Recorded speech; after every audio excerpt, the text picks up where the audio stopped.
Olá pessoal, André Azevedo da página Dentista Rico. Eu estou aqui para fazer uma entrevista com o professor José Eduardo. Ele é livre docente pela Universidade de Bauru, pela USP, né professor? Pela USP. Bom, queria te agradecer pela entrevista. Nós vamos conversar um pouquinho e para passar para o pessoal da página qual que é a experiência, como é que foi um pouquinho da sua história. E a gente vai conversar um pouco também o caminho de sucesso que o senhor conseguiu trilhar dentro da especialidade, que é uma especialidade pouco explorada, digamos assim, na odontologia, eu diria, a odontopediatria. O pessoal não consegue enxergar tanto as vantagens, né, e como você ter um bom resultado financeiro, ter sucesso com a odontopediatria. Então, para começar, o que eu queria te perguntar? Eu queria que o senhor contasse um pouquinho dessa trajetória. Quando que o senhor começou, decidiu ser odontopediatra e quando que o senhor começou esses estudos? O senhor formou e aí decidiu seguir uma área. Imagino que tenha sido... Foi simples assim ou não bem assim? Como foi essa história? Pelo menos não foi muito planejado, né? Certo. A não ser odontopediatra, que antes de me formar na graduação, eu já tinha intenção de ser odontopediatra. E logo que me formei, já me direcionei para fazer especialização em odontopediatria. Isso foi em 1972. 72. Aí, quando, com a opção de ser um clínico, eu me propus a não ficar em Bauru e muito menos na faculdade. E no fim aconteceu completamente o contrário. Fiquei em Bauru e como docente da faculdade a partir de 72. Ah, não era uma opção ficar em Bauru? Não era uma opção, a opção era ser clínico, nem imaginava eu como docente, nada, né? Mas no fim aconteceu. E em 72, maio de 72, eu fui contratado como docente da FOB. E já era na especialidade de... Estava fazendo especialização. E já era docente de odontopediatria. Aí não tinha mais como mudar, né? Eu sempre gostei muito da parte de lidar com o paciente, a parte emocional da criança, psicológica. Então isso me envolveu muito e eu trilhei esse caminho. E aí, na parte de estudo mesmo, na parte acadêmica, qual foi a sequência? O senhor fez o mestrado, doutorado, docência? Após terminar a especialização no final de 72, eu iniciei o mestrado, que foi até 75, e o doutorado até 78. Isso eu estava em tempo integral na universidade, como docente.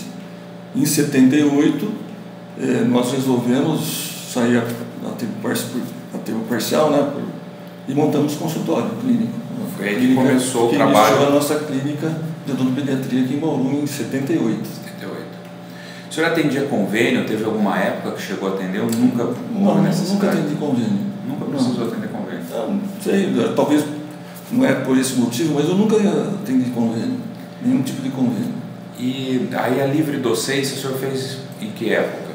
Então, em 78 eu terminei o doutorado e aí passei a ser clínico, né, meio no período parcial como clínico de odontopediatria, clínica de odontopediatria, e ao mesmo tempo seguindo a carreira da docência. E só fui concluir a livre docência, o concurso de livre docência em 2004. Então eu demorei um longo período aí, porque nunca foi meu objetivo mesmo, a carreira universitária, os cargos da carreira, os degraus da carreira. Eu era clínico, já era doutor, né? Eu ministrava aula na graduação, na especialização, no mestrado, doutorado, mas só fui fazer a livre docência em 2004. Mas apesar do jeito que o senhor fala assim, é simples tal, mas a gente sabe que poucos dentistas são livre docente, né? Eu acho que isso é um título um degrau interessante que o senhor conseguiu ao longo aí dos anos de estudo, né? Com certeza. São poucos, né? Durante esse período nós orientamos algumas pesquisas no curso de pós-graduação, então tivemos uma experiência também na parte científica, né? Na parte científica. O senhor é bem conhecido, eu conheci o senhor através, né, dos trabalhos que eu li na internet a respeito da cárie. É um projeto que eu imagino que tenha sido talvez o projeto mais que o senhor estudou mais a fundo na área da odontologia. É isso mesmo? Como odontopediatra, eu só poderia proporcionar ao meu paciente os melhores resultados, as melhores condições de saúde bucal através da prevenção e não através do tratamento. E durante alguns anos isso me incomodou muito, porque toda a prevenção que se fazia, que se preconizava, no consultório eu não via resultado, entendeu? Então os meus pacientes retornavam sempre com cárie. Isso me incomodou muito durante 4, 5 anos, né? Até o momento que eu resolvi assumir os cuidados do meu paciente, assumir o meu paciente dentro de um protocolo de prevenção que a gente iniciou em 82, esse protocolo. Em 82. E assim, uma curiosidade, que eu encontrei o seu trabalho na internet quando eu estava dentro da clínica, minha esposa estava atendendo e tinha acho que uns 4 dentistas fazendo atendimento, e um paciente chegou, uma criança de uns 4 anos mais ou menos, e essa criança de 4 anos chegou no consultório e era acho que a 4ª vez que ela tentava fazer um procedimento, se não me engano eram 2 ou 3 restaurações, e a criança gritava, todo mundo achava que estavam matando a criança lá dentro do consultório, né? E toda vez que ela chegava, ela era traumatizada sobre dentista. E eu ouvindo aquilo, lá do 2º andar, assim, falei, nossa, que gritaria é essa? Pelo amor de Deus, eu preciso ver o que está acontecendo. Eu como odontopediatria. E eu fiquei tão incomodado com aquilo, eu falei, gente, como que pode a gente tentar fazer alguma coisa com as crianças e que não seja só o atendimento ali, de fazer um procedimento, como evitar de chegar nesse ponto, né? E aí pesquisando na internet, vai para um lado, vai para o outro, cai no seu trabalho, aí entro em contato com a empresa de vocês, conheço o dado e assim começa. E eu achei interessante porque o seu trabalho, eu não sei quantos trabalhos existem de cárie no mundo. São poucos, em termos de levantamento de incidência de cárie, são poucos, não tem um volume muito grande não. Tem muitos trabalhos direcionados para prevenção, né, com métodos de prevenção, etc. Mas um programa de prevenção com um protocolo estabelecido são poucos. Com estudo científico, que eu acho que é os resultados, né? Porque os resultados é o que mais importa. Se você tem um acompanhamento, como no nosso caso, de mais de 20 anos de acompanhamento, você tem uma experiência muito grande em resultados, entendeu? Isso é o que importa, no final das contas. Com certeza é o que importa. A odontopediatria, você estava falando do problema de condicionamento do paciente, o condicionamento é a prerrogativa número 1 do odontopediatra. Quer dizer, eu não admito e não aceito que a nossa profissão seja desagradável, traumática. Com certeza. Não é para ser, e não é para ser mesmo. O problema é que isso já passou a ser cultural, todo mundo acha que para ir ao dentista é um sacrifício, vai ser um desconforto tremendo, etc. E na realidade, se a gente olhar a odontologia do futuro, ela não vai ser assim. Ela é agradável, suportável, gerando conforto para o paciente, segurança, e que é isso que é o mais importante. Desde os primeiros meses de vida até o resto da vida, tendo desde os primeiros meses a odontologia proporcionando ao indivíduo conforto e não desconforto, insegurança. Isso é que hoje a odontologia realmente proporciona ao paciente, né? O que infelizmente está comum, né? Isso. Tem que mudar isso. E o que eu achei também interessante, essa história do condicionamento, nós estamos aqui na sua clínica, então deu para eu conhecer um pouco mais de perto essa parte de condicionamento, de atrair a criança, de fazer alguma coisa que as crianças realmente estejam brincando e não estejam passando pelo dentista. Que ela tenha sempre uma experiência positiva. Positiva, exatamente. Então, isso tem que ter a sensibilidade do odontopediatra de proporcionar nos mínimos detalhes, em todos os momentos, uma experiência positiva para a criança, para que ela supere alguma dificuldade que tenha nesse sentido, entendeu? E o que eu achei curioso, assim, eu vou fazer um paralelo que não tem nada a ver com a odontologia, mas eu acho legal para quem está vendo a entrevista entender, fazer um link. Eu achei muito parecido com o que a gente vê no McDonald's, com o McLanche Feliz, que as crianças elas vêm no consultório por conta de todo um aparato e uma técnica e toda uma orientação de marketing que está para as crianças é o que é o número 1. Eles vêm aqui pensando nisso. Mal sabem as crianças que tem todo um protocolo de prevenção que está envolvido nesse trabalho, mas todo o envolvimento científico é mais importante. Eu achei muito interessante isso, que é um jeito de atrair a criança de uma maneira altamente lúdica, infantil, com pedagogos, tem todo um trabalho super sério, assim, achei formidável. E fora isso, a parte científica testada. Os resultados, como é que são esses resultados? Esses resultados que nós conseguimos foram um estudo de 25 anos de acompanhamento desse protocolo sendo executado durante esses 25 anos e chegamos a um resultado de incidência de cáries inéditos na literatura mundial. Quer dizer, realmente a gente conseguiu uma porcentagem, uma redução na incidência de cárie fantástica, né? Não é zero, que é impossível ser zero, mas chega próximo ao zero. Estatisticamente até quase pode ser considerado como zero. Próximo, mas desde que seja entendido a importância desse protocolo, o objetivo do protocolo, né? E consequentemente também obtendo os resultados na prevenção, que é o mais importante. E outra, nós estamos lidando com uma criança em crescimento e desenvolvimento, que tudo está envolvido na sua vida. E o problema odontológico tem muitos envolvimentos, né, na vida de todo tipo de envolvimento, mas o problema odontológico ele faz parte disso, de uma forma, ele tem que fazer parte de uma forma normal, natural, para que a criança não tenha nenhum tipo de desconforto ao ser atendida, ao executar esse protocolo durante anos, né? Que o propósito é que esse protocolo seja desenvolvido de acordo com uma filosofia aí de atendimento até os 20 anos. Até os 20 anos. Que é um período crítico para a incidência de cárie. E isso tem tudo uma justificativa, inclusive científica, né? E eu fico pensando, qual o valor para uma criança que cresce sem cárie, chega aos 20 anos sem cárie, os problemas odontológicos, quer dizer, o custo, tudo isso cai, né? O trauma, a segurança de ter todos os dentes rígidos, é imensurável. O desenvolvimento social, cada vez mais exigente essa situação para a criança de saúde bucal. E a gente tem que proporcionar isso para a criança, mas desde que não proporcione nenhum desequilíbrio em sua vida, de nenhum tipo. Não só trauma emocional, mas nenhum envolvimento com a família ou social, que isso seja uma coisa bem tranquila para a criança. E isso daí que eu considero a coisa mais importante, porque prevenir cárie sim, mas não a qualquer custo. Sim. Entendeu? Tem um custo isso daí. E esse custo tem que ser colocado na relação custo-benefício. Perfeito.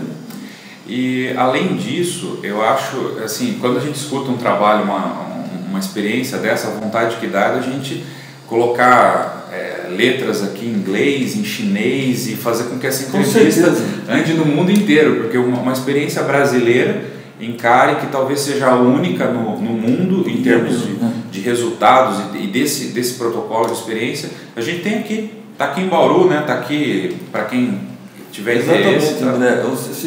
Por essa experiência que tudo isso nasceu da clínica, não foi, lógico, uma universidade dando sustentação científica, que isso é importante, mas nasceu de uma experiência clínica, de uma necessidade de você proporcionar ao paciente o máximo possível em prevenção. A gente tem que saber que a gente gostaria que fosse até mais, mas quando você começa a criar um desequilíbrio, algum tipo de desequilíbrio, aí você coloca na relação custo-benefício. Então, por tudo isso que a gente começou, anos atrás até, enxergar a odontologia de outra maneira. Quer dizer, proporcionar a odontologia, proporcionar o atendimento odontológico, visando uma odontologia que vai ser praticada no futuro. Entendeu? Então a gente acredita que a gente está na frente nesse sentido. Na época já era à frente do tempo. Se hoje já é atual, imagina naquela época como era. Né? Exatamente. Então a gente tem certeza e convicção de que isso daí realmente vai prevalecer no futuro. E eu digo o seguinte, que na página eu falo muito para os nossos alunos, que aprender com os erros dos outros tem muito valor, porque você deixa de ter que caminhar todo aquele espaço de tempo com erros e acertos e você sai dali em diante. Então esse protocolo, eu vejo que ele traz o dentista, já coloca nas costas e na bagagem dele 25 anos de teste. Ele já sai com aqueles resultados e quem sabe mais para frente ter experiências até evoluir, né, nessa abordagem do paciente, tudo isso. Uma outra coisa que eu queria também ressaltar, falando bem a verdade, o odontopediatra ele reclama muito de dinheiro. Ele fala assim, é difícil cobrar, é difícil repassar o valor para o paciente. E eu percebi aqui que essa parte financeira vocês solucionaram, vocês conseguiram achar um modelo de atendimento que satisfizesse o dentista, o odontopediatra, que ele ganhasse bem e que o paciente pudesse pagar. Eu achei que essa equação ficou interessante também, né? O problema é que, olhando pela parte financeira, a odontologia até hoje valorizou o tratamento. Então toda a especialidade que realiza a parte curativa tem um sucesso maior financeiro hoje ou no passado, mas isso não vai acontecer no futuro. Então a especialização que é a maior responsável pela prevenção é a odontopediatria. Então a odontopediatria vai ser a especialidade do futuro. Isso daí é uma verdade que não adianta a gente contestar, porque vai ser o futuro, a prevenção. E a odontopediatria que está mais envolvida com a prevenção. E por outro lado, eu enxergo isso, né, tenho inclusive uma experiência, né, de toda a execução desse protocolo, das especialidades é que tem mais chance de ter sucesso financeiro no futuro. No futuro, a partir de hoje, amanhã, entendeu? O futuro já está presente. Já é uma realidade. Porque, na realidade, a odontologia é uma profissão essencialmente preventiva. Ela não é curativa. Se você tiver uma consciência, um conceito correto do que é odontologia, o entendimento dos objetivos da odontologia, isso que vai fazer com que o indivíduo entenda esse fato, que é uma verdade, né? E eu, durante anos, décadas até, eu venho falando que a odontologia é uma profissão filosófica e não técnica. Isso me envaidece, porque a filosofia, na realidade, nada mais é do que a busca da verdade.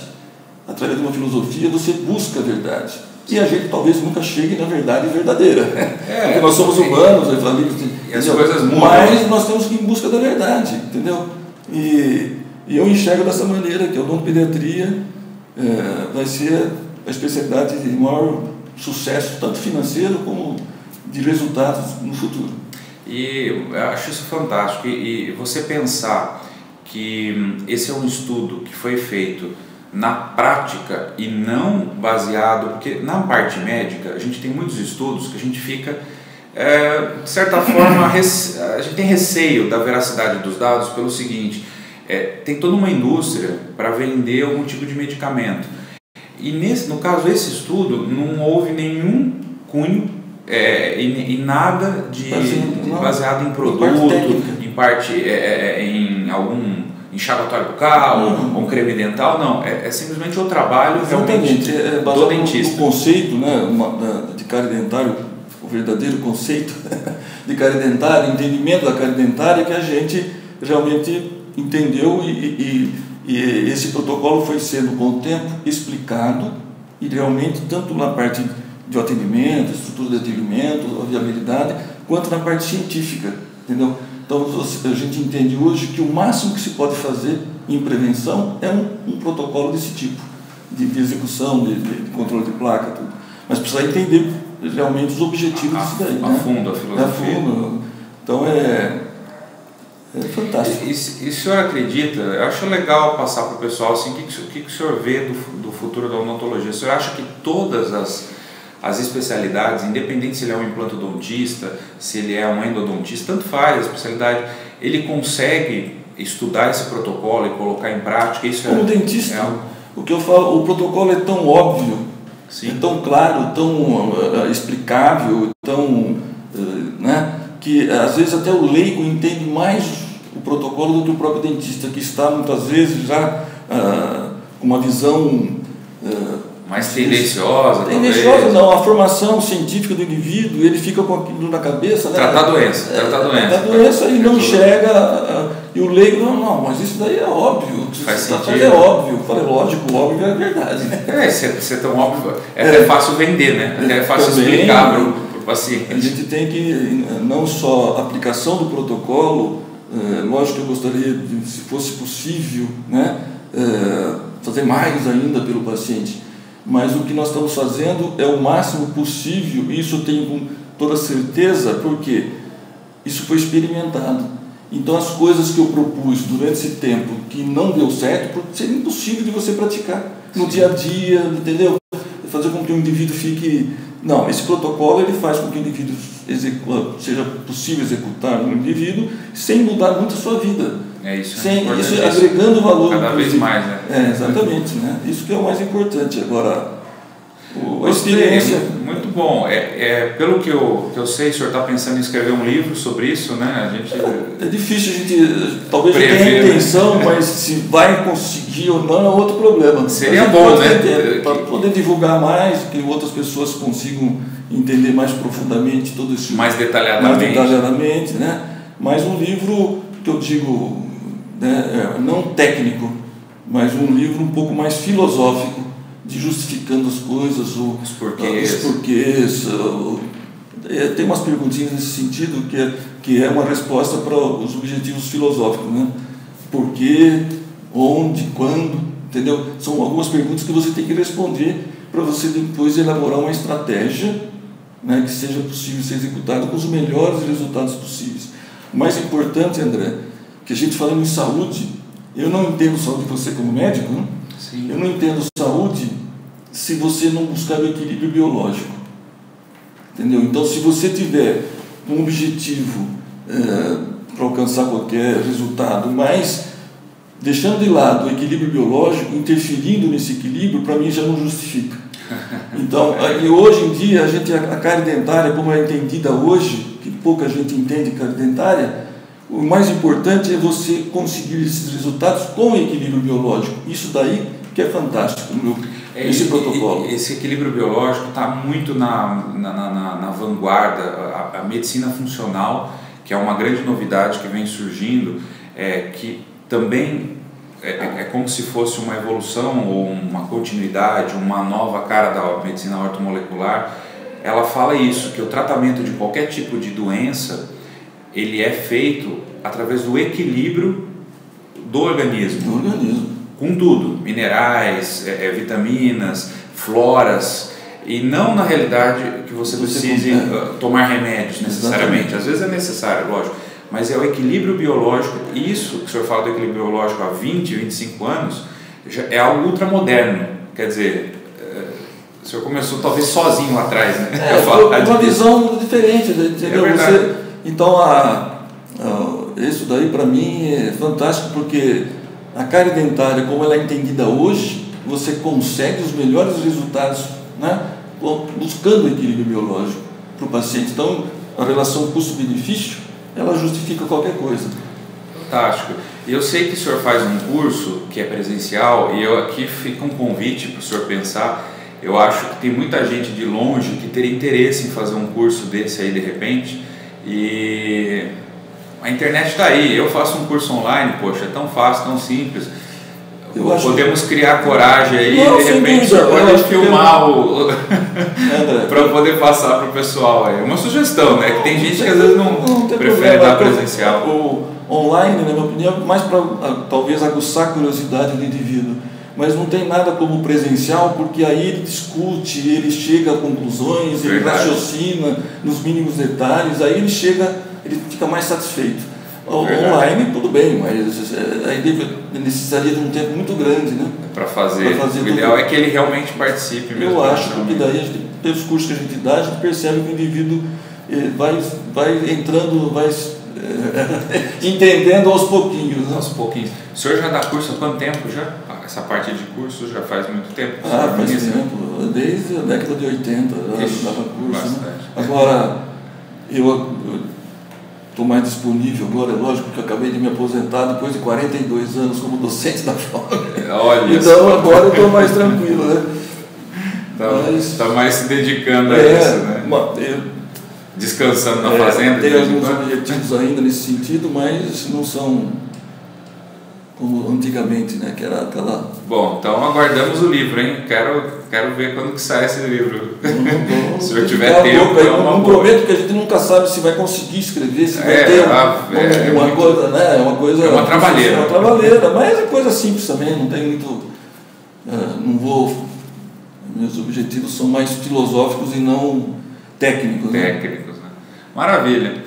Queria agradecer então, muito obrigado, professor José Eduardo, pela entrevista, de fazer trabalhar aqui no meio da aposentadoria. Não, estou à disposição, eu adoro isso é minha vida. É por prazer, né? Daí eu sonho com cárie, eu vivo cárie, ainda, entendeu? Quando eu daqui a pouco ela acaba, aí o senhor não vai ter não tem importância, ela não acaba dessa maneira, né? Ela tem que ser sempre controlada, porque entendendo todo o processo, que você vai ver como que é importante isso dentro do entendimento. E aí fica então, eu não quero nem entrar para não polemizar, que eu me identifiquei muito quando eu vi numa palestra do senhor falando sobre o flúor. E aí a gente deixa para uma próxima oportunidade, que eu acho que se a gente começar a falar aqui sobre o flúor, o pessoal vai até assustar um pouquinho, então é melhor a gente nem entrar muito nisso, né? Está à disposição, a gente tem uma maneira de entender e explicar, eu acho muito pertinente. Que é uma coisa, ninguém é contra nada, muito pelo contrário, a gente é a favor do paciente, a favor da saúde, a favor do equilíbrio, e todas as coisas que por algum motivo traz algum desequilíbrio nesse sentido, a gente tem que pensar duas vezes. Tá bom. Muito obrigado, professor José.